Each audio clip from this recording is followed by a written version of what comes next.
One of the things that makes Sinai so special is in 1951, when we first became an established congregation, it was a group of 7 families who were committed to a sense of egalitarianism, right? They wanted to have a synagogue where nobody's status would be different than anyone else's status, regardless of what they did in the synagogue or what they did out of the synagogue, regardless of their age or their position. That has been true throughout, and the things that we study in the religious school or the things that we talk about from the Bima or we read about in the prayer book actually get put into practice every day.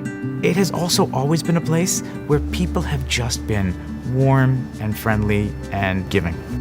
We have been talking about making capital improvements and raising some sustaining funds since I joined the congregation, probably before. We have over 1,200 families today. The synagogue is bursting at the seams. We find on a Sunday morning, for example, when our community is all here, all the kids are here, all the parents are here, our sisterhood and our brotherhood, they want to have an activity here, our adult learning programs are meant to be here, and we might have a committee meeting or another gathering, not to mention just space so people could hang out in the building. We don't have it. We literally don't have the space. The second thing we found is it's increasingly hard to get into the building. Our parking lot is small.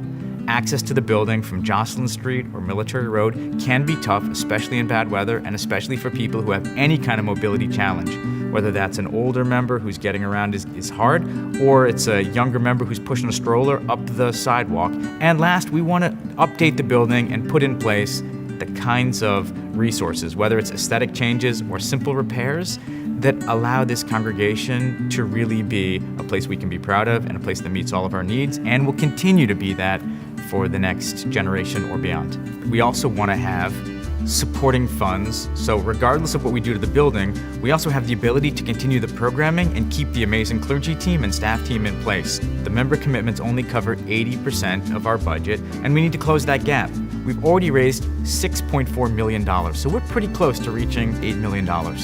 What any individual who gives to this campaign is doing is not only investing right now in themselves and their family to have places to study and to gather and to worship, but ensuring that we continue to have an impact on individuals' lives, on their families, on the greater Washington, D.C. area, and we continue to be a national leader as we currently are in the reform movement and beyond. The spiritual goal of this campaign is to have everyone involved lifting up this congregation so that all of those values and that presence of God dwells right here among us.